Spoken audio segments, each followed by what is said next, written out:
Perfect. Okay, I will say too, I don't know if any of you have watched the recordings, but hopefully the link is working. Takes a while to download, so I have to send it a couple days later, but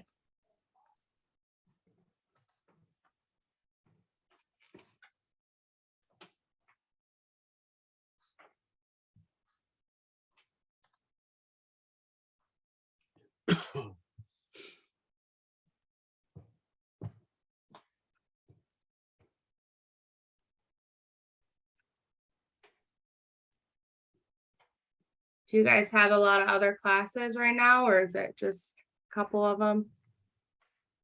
I just have this one and a mandatory one because I'm a freshman. That's Sem nice. one, the It's nice sem to class. start with just a couple of them and do it. Well, yeah, and I work a full time, so, and I have a 2-year-old, so That makes it hard. yeah. Yeah. Yeah, it's been especially hard this week because we discovered that she's allergic to antibiotics, Oh no. penicillin, I've heard that's pretty common actually to be allergic And- to that. and she's had a horrible reaction to it, and was quite scary, but we think it's, going to be okay, but she's just it takes 2 to 4 weeks for it to quit, and it's not Oh. even good. It's not nice to look at at all. It looks bad. Oh, that's too So- bad. Well, hopefully it looks worse than it is. So that's Right.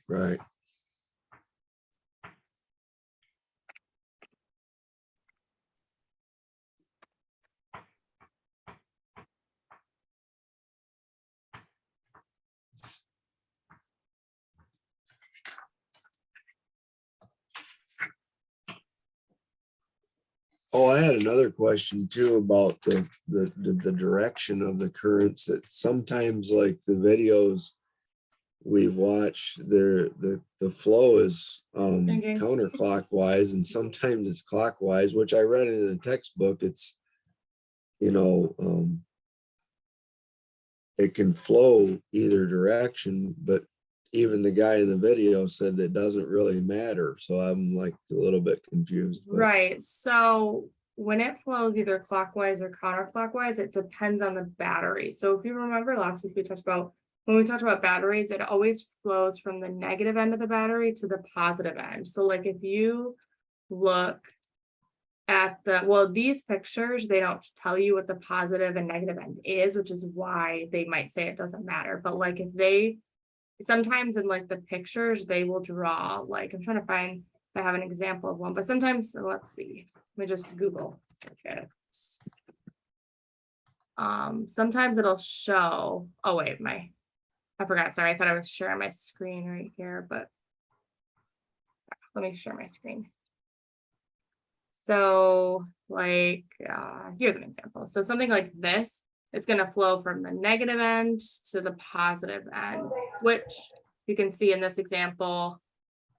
Well, that example is wrong, so that doesn't help, but yeah, like this example, see how it starts the negative and the arrows are going to the positive end. Yeah, So that's how it's supposed to be. I see. So, and sometimes that battery might be flipped where the negative side's on this side and then the arrow will change. So, but that's a pretty minor, it doesn't really impact your math and your calculations, but it's a good point to make. Okay.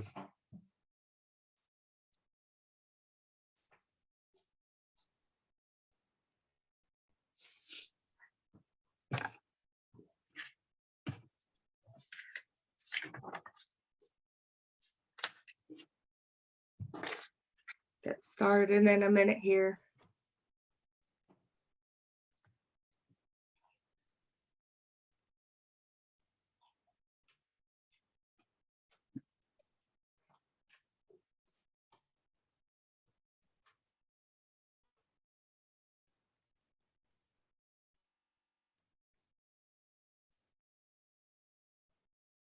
Okay, so really quick, I just want to share my screen on the Canvas stuff. So just a reminder about, don't forget about these three, or these, yeah, there's 3 of them. There's the course requirement checklist, the student success quiz and the,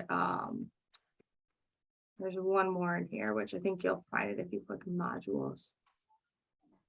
It's always hidden. I think it's within week 1. Man, they really hide it, don't they? You know what I think? Okay, so it's the course requirements checklist, student success quiz, and the program of study by pathway guide acknowledgement, because those are the course requirement checklist is 10 points and then the other 2 are 1 points, and they're easy. I mean, they're like given points basically. Like if you click on them, like this course requirement checklist is just like you read the course syllabus. Yes. So yeah, I mean, their Oh, questions yeah. can't really get wrong. So just don't forget to do those 3 because they're easy points. And if you don't do them, they'll become zeros by, I think the last day of the course is the 17th, right? So let me look on a calendar, see what we got for that. Yeah, the last day of the course technically is the 17th, but I would have all of your content, everything done by the 14th or 15th of October. So not next week, but the following week. By that Saturday, have everything done. Technically, I typically enter grades that Sunday. So if you happen to do it on Sunday morning, you might get the points for it. But if I enter in the grade before I see you've done it, you know, like I'll think it's a 0. So at that time, you should have all the quizzes done. So ideally by the end of this week, so by Saturday, you should aim to have week 5, both the math and electrical quiz done, and then all of the amatrals from every week. So the week 6 electrical, you have the limit switches amatral module, which is this one. And then week 7, you have the valves and relay amatral module. So only a couple more quizzes left if you've been keeping up with things. So you just have electrical quiz 6 or electrical quiz 7, which is week 5, electrical quiz 8, and electrical quiz 9. And I think electrical quiz 8, if I remember right, yep. So electrical quiz 8, just a heads up, is one that you have to email to me. So this one basically requires you to design your own circuit, and it kind of tells you what components you need to include. So you can use any app or anything. If you want to draw it on paper and then just take a picture of it and email it, you can do that. If you want to use Microsoft Paint, I know there's a couple like free circuit apps where you can like actually design a circuit, but whatever you want to use, just as long as you email it to me, you'll get the points for it. So just a heads up on that one. But again, that's quiz 8, so that's for next week. And if it makes you feel better, I'm pretty lenient on the grading for this one because it's kind of hard. So as long as you put in a good effort, you'll get most of the points. And we'll talk through this next week on how you would actually design these because it can get confusing. But I just wanted to point that out because that's coming up. But okay.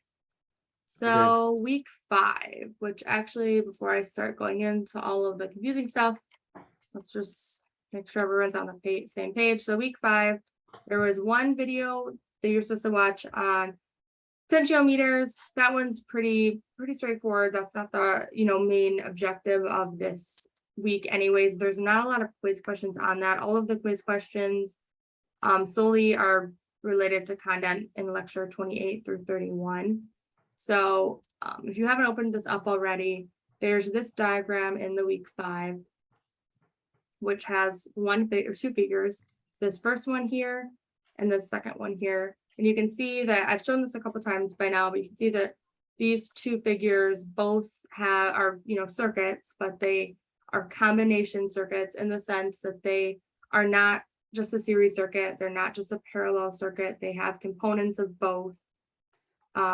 So yeah, that's basically the idea for this week, and essentially what we're doing for this week and what combination circuits are again, it's just a combination of both series and parallel components, and the intent is to simplify this down to make it look like just a simple series circuit, since a simple series circuit is the easiest one to deal with, right? I mean, calculating total resistance, total current, total voltage, all of that's easy when we have a series circuit. So that's kind of what you learn this week, is how do we actually look at this and slowly break it down to a series circuit. And that's what we'll walk through in this week. So I'm not going to give you the quiz answers, but I will say, like, let's just to kind of give you an idea. If you haven't opened the quiz, I'll show you. So you get 2 attempts on this one. So there is a couple questions on potentiometers and rheostats, but they're pretty straightforward. So you can see question 3 through question 15 just relates to that diagram. So it's going to ask questions like asking you if certain resistors are how they're wired. So are they wired in parallel versus series, which we'll talk about in a minute. And then it's going to ask you questions like, it might ask you for like the total current in that circuit, or it might ask you for the current at a particular place in time.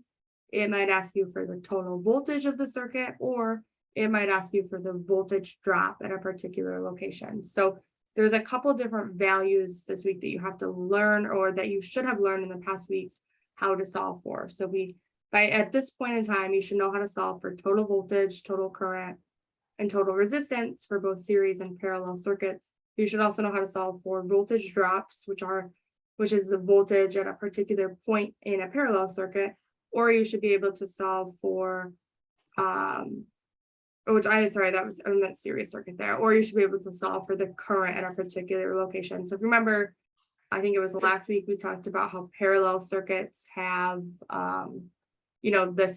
the current splits at different locations, like on junctions. So the current changes throughout. So that's why, some of these questions have something like this, where what is the value of the current at a particular location? So that's really all the questions. They all are similar to that. They just ask for different values or ask for how things are wired looking at the diagram. So my advice would be, I would first solve the circuit in its entirety, which is what we're going to do today, and then go back and answer all these questions, because it's kind of challenging to, like, a lot of people will just open this quiz and look at this, look at all these questions, and it's kind of overwhelming to just say, okay, what's the voltage drop on R2 when you haven't even fully simplified that circuit down. So that would be my first step, is before you even attempt this quiz, I would break it down, which is what I'm going to do today, at least show you. So so that was a quick overview, but we'll get started.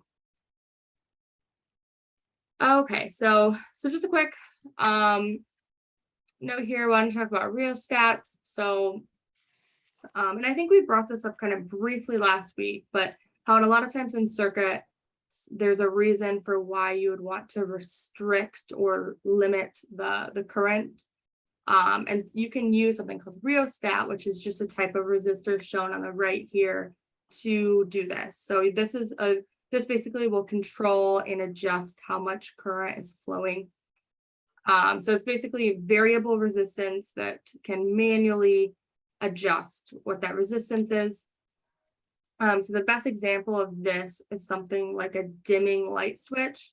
So that's something that, it manually, the amount of current is being adjusted, and, that's dependent on how bright that light is lighting, right? So the less brighter it is, it's because it has less flow. So that's probably the biggest example, and, the primary example that, like, we learn in modern day. But I just want to touch on that because I think that is a question, like, where it asks, just in general at large, what is this and what's an example? But all in all, the main thing about it is it just controls and adjusts how much current is flowing, which can be beneficial for things like a dimming light. Okay, so I know I've touched on this same exact picture many, many times, but the ideas keep coming up, and they are that for series and parallel circuits, there are a couple components that are important to remember. One is how they look. So a series is where we have all of, one pathway. So these two resistors here, there's nothing in between them. The electrons have to only go in one way. So all the electrons have to hit this resistor and have to hit this resistor. So sometimes the fact that there's like a turn here is confusing, but this turn here doesn't really mean anything because the electrons aren't switching pathways, right? They're staying in the same direction. Whereas in a parallel circuit, we have our electrons flowing, and the battery isn't shown in this picture, so it's not really bright. example, but in this parallel situation, our electrons are flowing, and when they get to this location here where this first circle is, the electrons have a decision to make. Some of them can go this way, and some of them can flow this way, and then they're going to meet back up at this other node. Whereas, back to series, the electrons don't have a decision to make. They're going to flow one way. So that's, a critical component. The other thing to remember is for current, when we have series circuit, it's always remaining the same throughout the whole entire circuit. And that is just because in current, the only time the current changes is when we have basically a split in flow, and we don't have that in series because there's only one pathway. Whereas in parallel circuits, we talked about Kirchhoff's law, how when there's a situation when the electrons can branch off and pick a direction, our flow splits up, right? And then back at the other node there, they add together. Even though our starting current and our ending current is always the same, it does split up at different points in the circuit.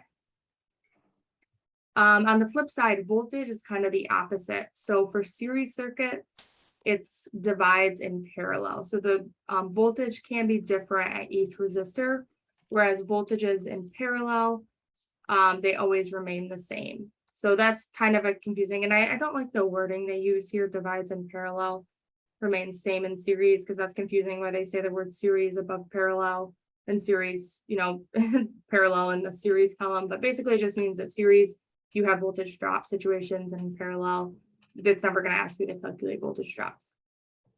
The final difference between these that's important is the idea of equivalent resistance, which again, equivalent resistance is just total resistance. And we already learned that series is, the sum of all the resistors is the total resistance. Whereas in parallel, we have this equation, which is written a little weird because we just have it written as REQ equals 1 divided by 1 over the sum. But you don't have to use this equation here anymore for the remainder of this course, if that makes you feel better, solely because all of the other examples we're going to have going forward only have 2 resistances at a time that you're dealing with. And when you only have 2 resistances wired in parallel and not multiple, you can use this equation, which is a lot more simple, which is just, multiplying the 2 resistors and then dividing by the sum. So for example, if you have 2 resistors that are wired in parallel, again, keyword here, parallel, you can multiply them both, so 10 times 10, and divide them by the sum, which is 20. So 100 divided by 20 would be 5. So this way is a lot more straightforward to find the answer.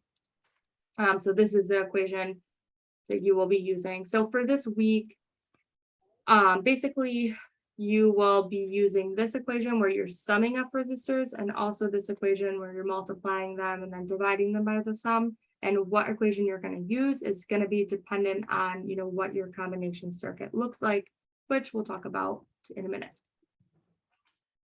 So this is from the textbook, which I will say out of all of the weeks that you have the textbook, I know it says to read a chapter every week. This is probably the most beneficial week to read. I think there's a lot of good pieces that they talk about in it. But I liked this, so I just wanted to throw it in here. So it's kind of verbatim of what was on this last slide, but just for series, voltage drops. So, we have voltage drops, right? Different voltages at our resistors. And when you sum all of those up, that's going to equal your total voltage. So that's an important thing to remember for series circuits. It's important to remember that the current stays the same. So we just talked about that. And it's also important to remember that the resistances sum up to the total resistance. Parallel, just a couple key points again. All components have the same voltage, so the voltage doesn't change throughout the parallel circuit. Branch currents add to equal the total current. So when those branch currents come back together, they sum together to equal the total. And yeah, so those are the main pieces there. So now kind of diving into what this week talks about is a lot of these ideas still are important, but definitely becomes more complicated when we have something like a series circuit. So I know in this picture there's a lot going on, but these arrows are all there for a reason. So I'm first going to I'm going to move these red arrows for a minute because I think that maybe adding to your confusion least I was confused looking at that after I drew it. Okay, so we have a circuit here that looks like this is goes here. Sorry. I shouldn't have moved this because now it moved all my boxes. There we go. It was like that. Oh goodness. Hold up. There we go. That looks better. Sorry, I can't move the arrows since it'll move everything else. So ignore the red arrows for now. But okay, so in one of the examples in the video, this is the first generic example we've given of a series circuit. So I wonder if I can delete these. Okay, I'll just delete these for now. So I'm looking right here just at what I'm circling. This is a combination circuit. And that is because we have both series components and we have both parallel components. So the number one thing to remember for combination circuits is we are constantly just simplifying it down one step at a time. And the way that you simplify it is you either first simplify anything wired in series. And if there's nothing wired in series, you can simplify anything wired in parallel. And you'll slowly be able to just break it down more and more every single time you do that to eventually get it into a series circuit like this. So looking at this picture right here, we have our circuit, we have a 10-volt battery. The arrows are showing the way that the current is flowing. We have our first resistor here, which this value in blue is something that we calculated, so you can ignore that for now. But we were given that this resistance is 10 ohms. And then we were also given two resistances here, both also being 10 ohms. So you can see that, as of right now, it's a series circuit. And then right here at this first circle, that's current splits off. Some current goes this way and some current goes this way. And then they join back together.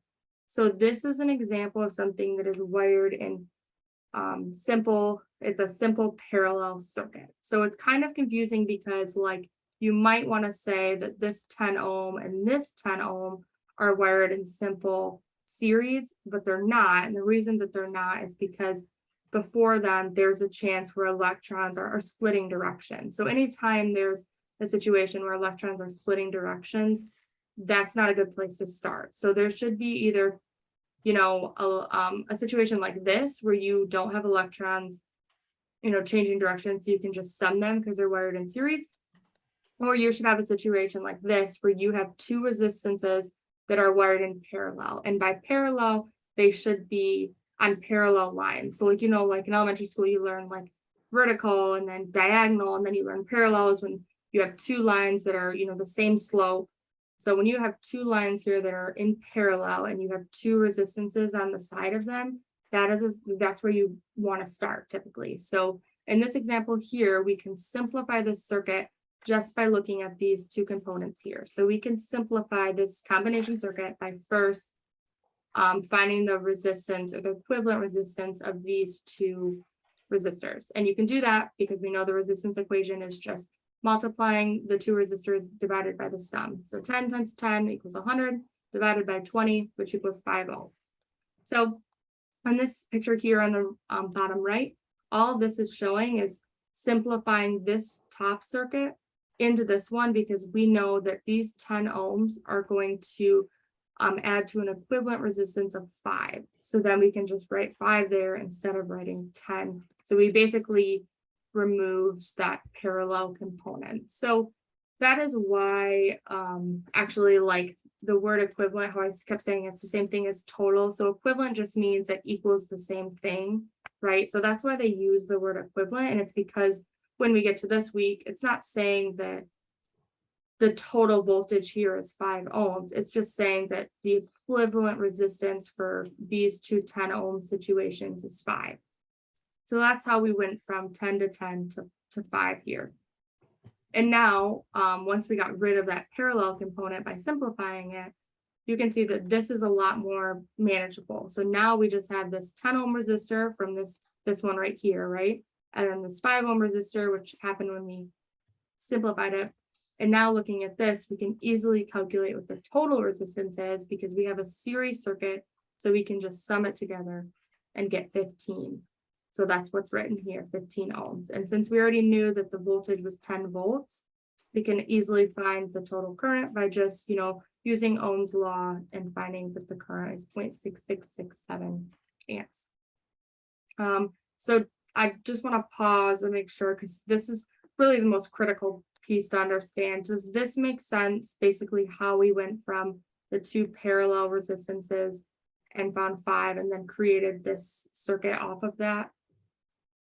Yes, it does. Okay, that's good. The only thing that doesn't make sense is why you rounded it up. Why you rounded it up? What do you mean by that? It's because then it comes out at 6.66 67, and you got up at the top for 6.67. Oh, yes. So this here, the 6.67 is the voltage drop. It is not the total current. And I Right. found that because the 6.67 is the voltage at this particular point in time. And you can find that if you do, I believe. Oh, how did I do that?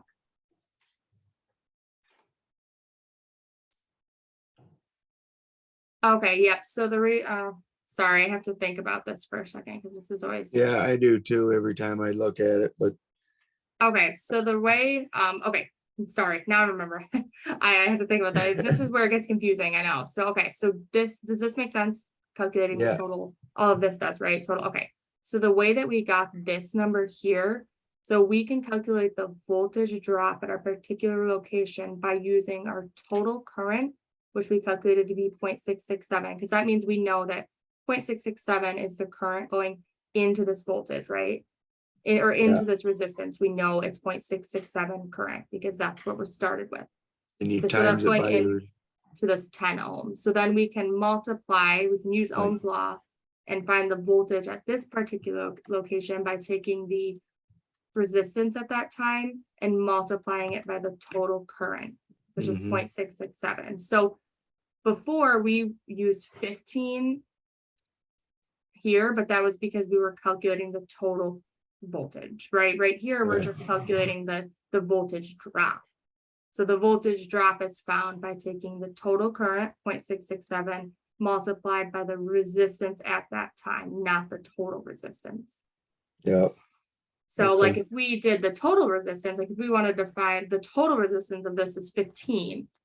So 15 times 0.6667 is approximately 10, which is our total voltage. So it all aligns still. It's just when Right. we have to calculate that voltage drop, we're not using the total resistance anymore. And that's probably the most confusing part, at least for me. Like that's easily the most confusing part because I had to stop and think about it for a minute. Like these voltage drops and the voltage at particular points that's when it gets the most confusing, for sure. So The simplified one. the two 10s become 3.33 then. The two 10s become 3 point, yes, yep. Because then 6.67 plus 3.33 is 10. And I know that sometimes it's confusing because like the rounding, but if you technically add it up, it's 6.67 repeating. So it does add up to 10. But All right. okay. Well, good. I'm glad that part made sense. So now we're going to move on to the more complicated one. So this is the first example that they gave you for the quiz. This is figure 1, which I think figure 1 is harder than figure 2. If that makes you feel better. So if we get through this one, the next one will probably make a little bit more sense. So when looking at this, we have our combination circuit. You can see automatically you should make a couple assumptions. One, okay, we know that our total voltage is 24 because it shows it right here. We can also make the assumption that looking at this, we know R1 and R2 are wired in parallel because again, we have two parallel lines and there's resistances on both of them. So that right there should show you that between R1 and R2, we have a simple parallel circuit. R3 and R4, same situation here. We have two lines wired in parallel, and there's a resistance on both of those. So it's just, and we just have one resistance on both sides. So we have a simple parallel circuit. So, and those are two situations where we can easily simplify the circuit. So I wanted to show this. I know Eddie doesn't talk about this in the YouTube videos, but for this problem, I think it's easiest to create a table, and that is what they do in the textbook. And I'll kind of walk through what this table is showing, but basically this table here is showing that we can calculate the volts, the amp, and the ohm, which is, ohms is resistance, amps is current, volts is voltage. And in the textbook they denote it as E sometimes. I don't know why, but I just put E to remind you that if you ever see an E in the textbook, it just means voltage. Amps, Right. is either I or C, ohms is R. But anyways, so basically all this table is doing is it's calculating for this first row here. We're going to calculate the voltage for R1, R2, R3, R4. I'm going to skip these two for a minute, and the total. We're going to calculate the amperage for all of the resistances in the total, and we're going to calculate the resistance for all of the, resistance, all of these locations and the total. What these two, which I'm going to highlight, are showing is that we can also calculate the voltage drop, the current, and the resistance for these two situations together because they're wired together. So when there's two slashes like this, all it's denoting is these two are wired in parallel, so we can calculate the voltage at that location. And we'll fill out this table, and then this will give you all of the answers, because once we fill out this table, then you're going to know basically all the answers for the quiz, because it might say, okay, what is the voltage drop at R4? Well, then you just know to look right here, right? And whatever we calculate right here, because that's the voltage at R4. Or it might say, what is the current? What is the total current? So we'll know to look in this box. And then it might say, what's the resistance at R2?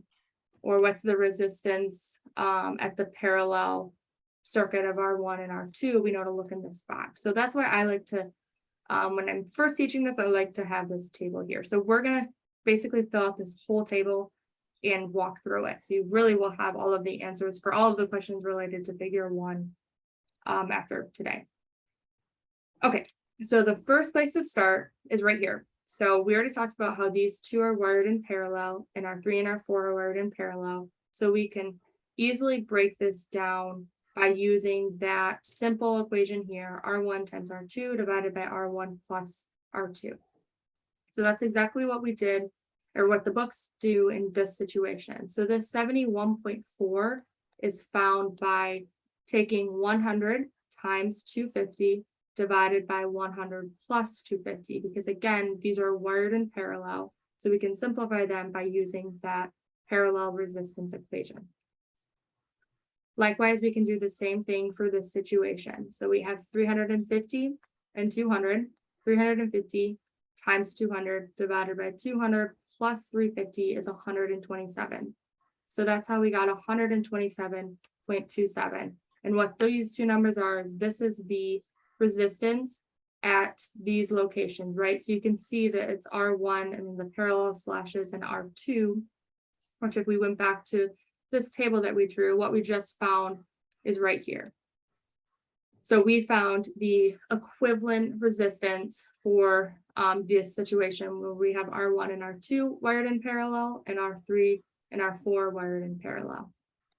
So you'll see that that's where these two numbers came from, the 71.4 and the 127. So I'm going to pause there. Does that step make sense? How we basically found the resistance for R1 and R2 wired in parallel and R3 and R4 wired in parallel? That 71 and that 127? Are those?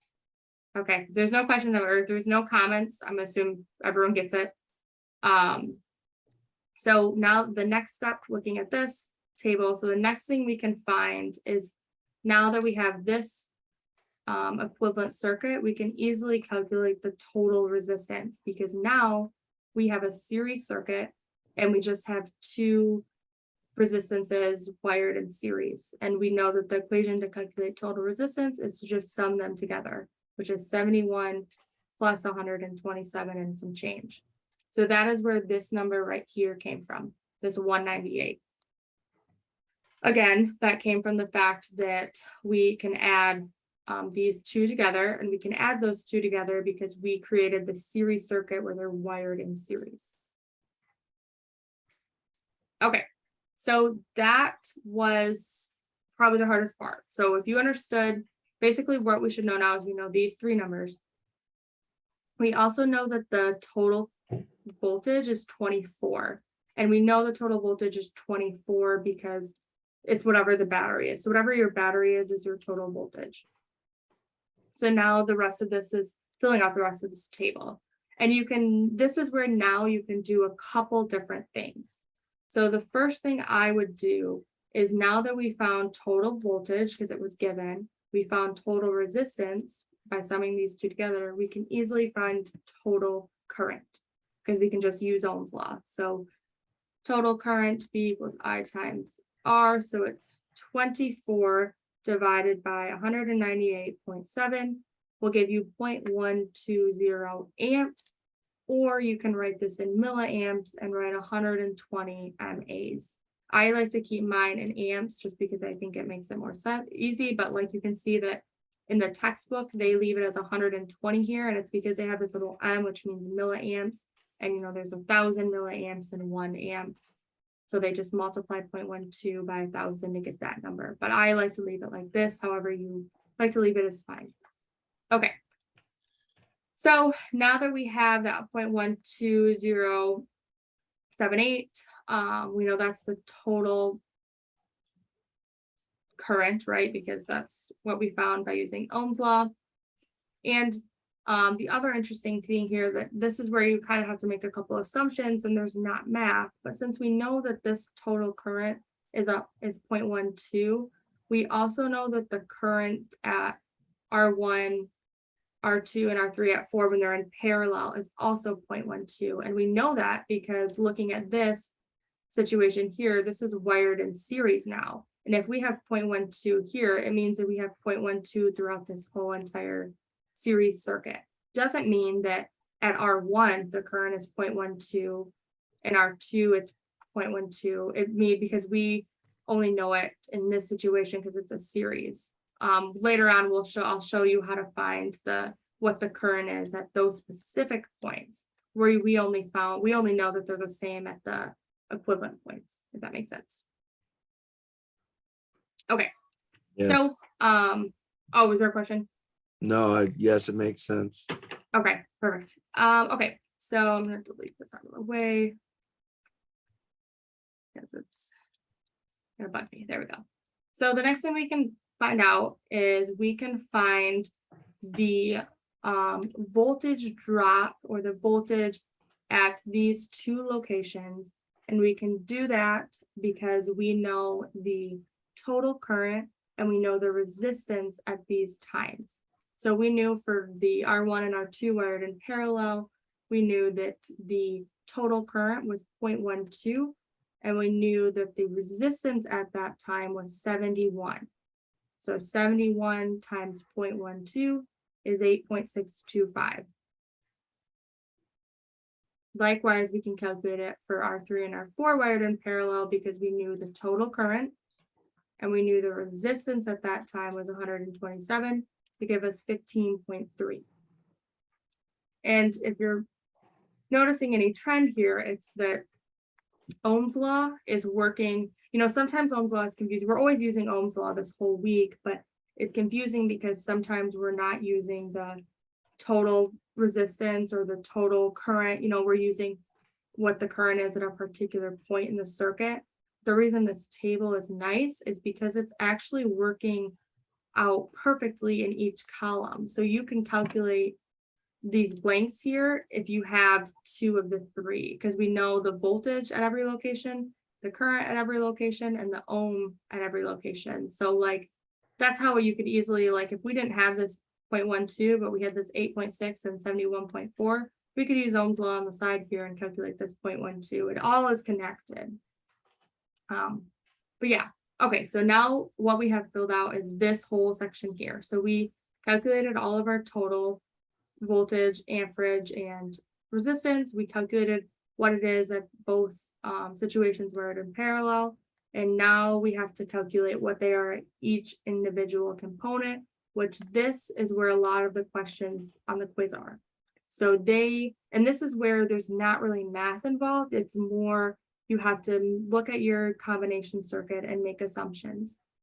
So for R3 and R4, we know that the total voltage is 15.3 because it's the same as what it was in this situation, and that is because they're wired in parallel. And back to what we talked about in the beginning, for things in parallel, they have the same voltage. It's not splitting.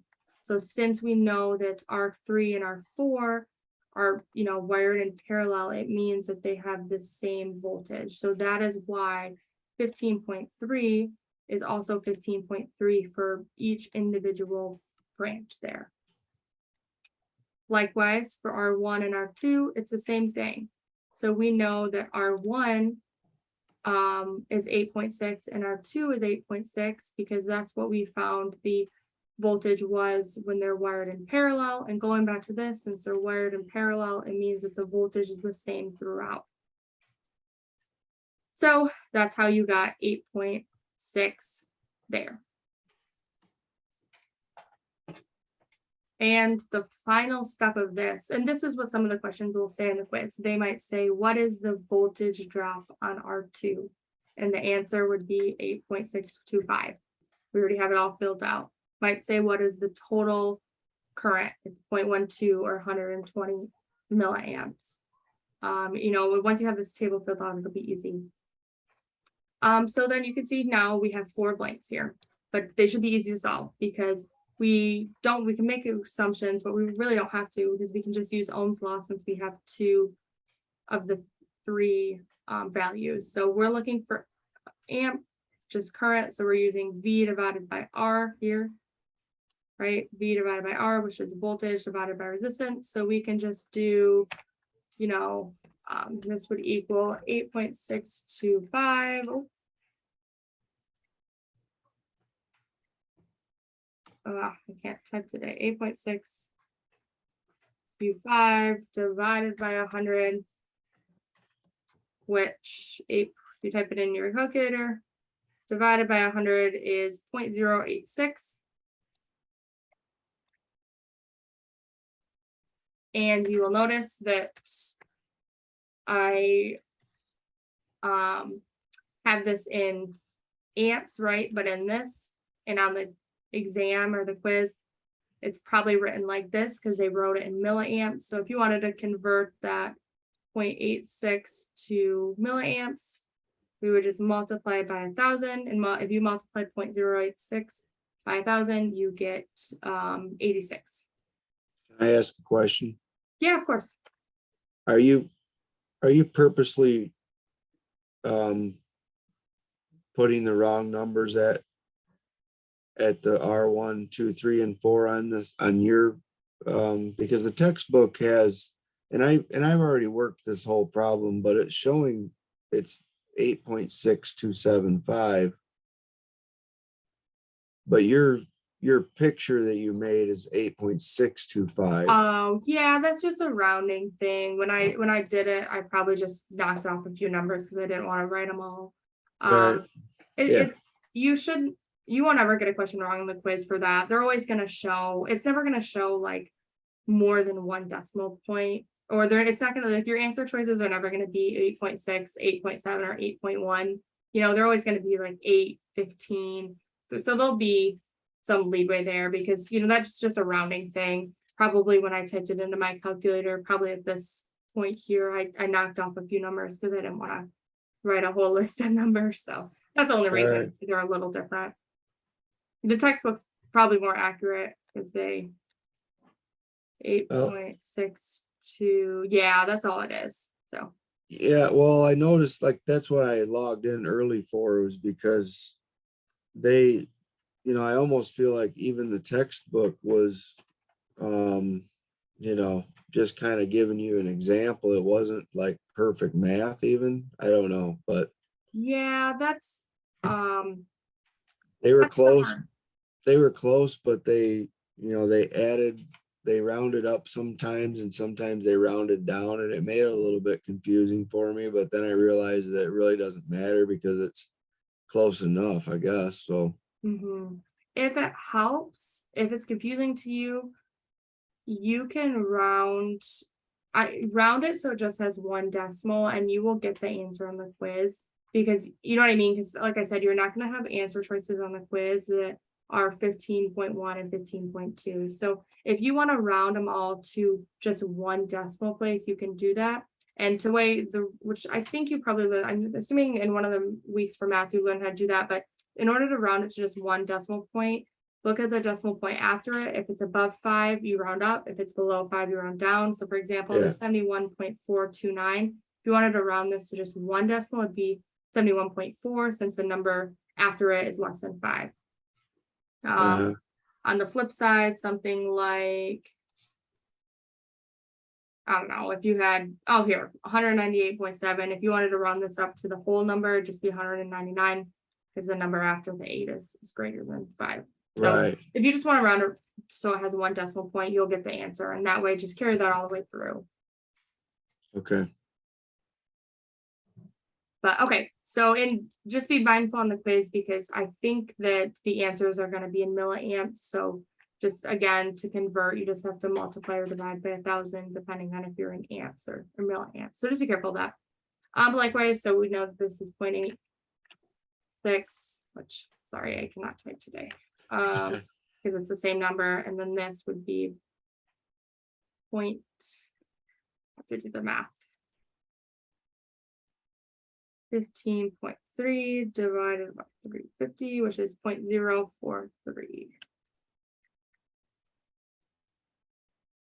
Then we know this is 0.043. And then we have the whole table complete. And this is all you need to know for figure 2. So you have this table. It should be enough to answer all of the questions related to figure 1. So any questions on this one before we move on to the next one? I guess everything makes sense in terms of how we got all of these numbers, or is there anything you want me to clarify more? Yes. We're good? Perfect. I'm Okay. good. So now we'll move on to this one, which now this one hopefully will seem a little bit more straightforward. The different one, the complicated part with this one is that it isn't as simple as just doing 2 things and then getting a series circuit. It requires multiple steps. So that's what I'll spend the next 15 minutes going through is we're going to show how we went from this circuit to this circuit here. All Which right. I think there are a couple questions, which we probably won't get to it today, but there are a couple questions on the quiz that have you, they ask for the voltage drop at particular locations, but you can do it the same way we did this, by using the total current and the resistance at that time to calculate voltage drop. So just be mindful of that in the quiz.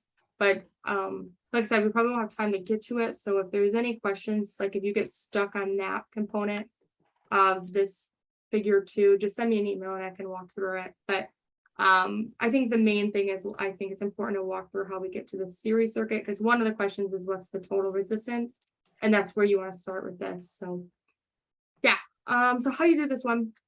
So like I said earlier, you always want to start by simplifying things wired in series first. So anything wired in series, simplify first. And again, anything wired in series means that there are 2 resistors and there's nothing between them that the electrons are splitting direction. So the electrons have only one choice to go, and it's to go to R2. It's to go to one resistor to another. So the perfect example here is R2 and R3. Our electrons are moving along and they're going down this branch. They go to R2. There's no other choice but to go to R3, which means that this is wired in simple series circuit. R1 and R2 are not wired in series because there's a junction right here where our electrons can split directions, which means that's not wired in simple series. It's also not wired in simple parallel because it's not two parallel lines there, between those. So that's the first thing you want to do with this problem is simplify those components wired in series. And you can simplify them by just adding them together because the sum of resistances wired in series is the total resistance or the equivalent resistance. So looking at this diagram, that is the first thing I did. So in this picture right here, the second one, what I did was I added R2, which was 4 ohms, and R3, which was 8 ohms to get 12 ohms. So now instead of having 2 resistances there, I just have 1. I left the 4 ohms, which was here. I left the 10 ohms, which was this R4. I left the 4 ohms, which was, this R5. But then I also simplified R6 and R7 because those are the same thing. They're wired in series. So I can add those together to get 4 ohms. So that is how I did the first piece of this. So now you can take a look at this circuit and think, okay, how do I simplify that down again? And if you look at this, you can see that, we have 2 resistances that are parallel lines and there's nothing else in between them. So this is an example where it's wired in simple parallel. So we can use our equation, which was R1 times R2 divided by the sum, to simplify this component, just like we did for the situation. So you can see that at this, these 4 ohms right here wired in parallel look exactly like they do for these 2 situations where we simplified it. So you can simplify this down by doing 4 times 4, which is 16, divided by the sum, which is 8, right? 4 plus 4, 16 divided by 8 is 2 ohms. So that is how I got 2 ohms here. So again, it's because I use R1 times R2 divided by R1 plus R2 to get 2 ohms. And this step right here is where a lot of people get stuck. So a lot of people get the first 2 steps, and then this is where things get complicated. But it's because a lot of people miss the simple step, which is looking at this circuit here. We have 2 things wired in series now, and those are the 10 and the 2. What's confusing is you see this corner here. But remember, things that are wired in series are where there's no choice for the electrons. They are going to that resistance to this one and they don't have another choice. And that's an example of one. So even though there's this corner here, it's really the same thing as this was here. It's just where there's something wired in simple series. And the reason that we couldn't do it before was because we still, like going back to this main one here where this 10 ohm was, we didn't have a simple series situation yet because we had these 2 resistances that we still had to simplify. Then we had this situation together where we had to simplify. So basically the whole objective of, this problem is to show you that looking at this first circuit, you're not going to realize all the things that you can simplify until you just have to take it step by step by step. So that is exactly what we did on this one now. So now in this circuit here, we added the 10 and the 2 together to get 12. So again, because that is wired in simple series. Okay, so now we're getting down to the wire. We're almost to our series circuit. So now you should see that we now have 2 things wired in simple parallel because now we have that 12 ohm, which was the 10 and the 2 together. And then we have this 12 ohm on this line right here. So we have 12 ohm and 12 ohm wired in parallel. So we can simplify that further doing the same parallel equation. R1 times R2 divided by the sum. So 12 times 12 is 144 divided by 24, which if you did, gotta do that in my calculator. 144 divided by 12. 144 by 24, sorry, you get 6. So again, it's 144 because we have, let's do it here. We have R1. Let's write this in white so we can see it.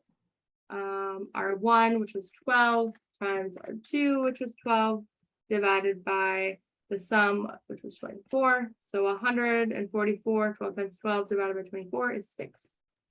And one thing to note here is that I think it also can kind of be confusing because the equation has R1 and R2, but like in some situations, it might not be R1 and R2, it might be like in this situation, we were simplifying well, now we're not, but we were, you might be simplifying R4 and R5.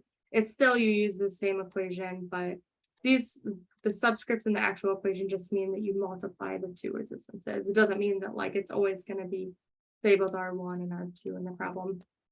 But okay, so now that we converted this 12 and 12 and created the equivalent circuit, we have 6, and now we have it down to a simple series circuit, right? We still have this 4 ohms that was from this original R1 that we couldn't simplify yet, but now since we simplified this 12 and 12, which again came from the fact that we added the 10 and 2 together and this 12 to get 6, now we have a simple series circuit with just a 4 and a 6. So we can easily calculate total resistance by doing 6 plus 4 to get 10. And that is a quiz question, at least it should be if it isn't. The total resistance of this circuit, once you simplify it down, is just 10 ohms. And again, we had to do that by taking this large complicated combination circuit and breaking it down step by step by step by step, and finally getting it to the series situation where we could add them together. And that is the hardest part of this circuit, because now that we have the total resistance, you can calculate the total current, because we can use Ohm's law since we're given the total voltage. And once you have those 3 components, you can calculate the voltage drop at each location. You can calculate the current at particular branches. And yeah, so that's really the main part of that one. So I'll pause again. Any questions on how we went from this complicated combination circuit to this series circuit with a resistance of 10, a total resistance of 10? No Any questions. Sorry, what? No questions this Perfect. time. Well, that's great, because this is definitely complicated. So if you understand this, then you understood the hardest component of this course, really. I think that this is one of the definitely the hardest week. So to kind of summarize this week again, there's a couple questions that, and a little bit of content on potentiometers, but the main stuff was talking about series and parallel circuits again, but this time combining them. So your 2 examples are the one like this, which they're actually the same exact numbers here. So where we just have, 4 resistances and 2 of them wired in parallel each. And then you have your problem like this, where we have to simplify it down. So as long as you know how to simplify things down to get that, to be able to find the total voltage, total current, and total resistance, you should be good. And as long as you know how to calculate these voltage drops at like this specific locations, those are really the only questions they can ask you. They might ask you in the quiz, like, what is the resistance, or is the situation between R1 and R2 wired in series? And so all you would have to do is look at this main picture here and see how they're wired. So R1 and R2, they're not wired any particular way, but R2 and R3 are wired in series, right? Because that's how we knew to simplify it. Likewise, R6 and R7 were wired in series. But on the flip side, something like this diagram, R1 and R2 are wired in parallel because we have the 2 parallel lines. So it will ask you a couple questions like that. It'll have you look at this first diagram before you simplified it down to determine if the resistances are wired in series or parallel, or neither. But okay, so any questions on any of that? I guess I ended 6 minutes early, look at that. So I will say, just if you haven't taken this quiz yet, definitely give it an attempt. If you get a couple wrong, let me know, or if give it another go. But if you have any questions, reach out. And then I definitely think that if you're going to read any section of the book, this week 7 or chapter 7 is one of the better ones to read. So you can see that, I'm just going to scroll through it because I have a couple minutes. Scroll all the way up here. You can see that this chapter 7 really just talks about what we just spent the last 40 minutes talking about, and that is, you know, taking a combination circuit that looks like this, using this diagram and simplifying it to find all of the parameters that you can. And that's, you know, exactly what we talked about. So just like how they, you know, we simplified it down to 71, 127, and eventually got enough to fill out our table. So definitely, if you're a little bit confused, take a look at that, send me an email. As for the videos, so the only thing we didn't really touch on is how the voltage drops for, and you know, the current for this situation. But if you watch I just had it up. If you watch this lecture video, so this is lecture 30, combination circuits, and about at 7:33, you can see that the problem he's doing looks exactly like the problem that we just did, where you have, it's exactly the same. So there were 3, you know, or 2 branches, and there were 2 resistances on the side, 2 resistances that he had to simplify here. So he shows in the blue writing here how to calculate like the current and voltage drop at like the specific locations in the resistances. So if you're still a little stuck, about 7 minutes and 30 seconds into the end, so it's only about 5 minutes, that should be helpful. But of course, again, definitely reach out, send me an email if any of it's confusing, because this week can definitely be challenging. But yeah, so that is all I had. But if there's no questions, feel free to go. I just, Thank I you. get it. I just, I think when you start working it backward, it was, very, important to remember that, like in your last photo, it showed the, 6 ohm and the 4 ohm.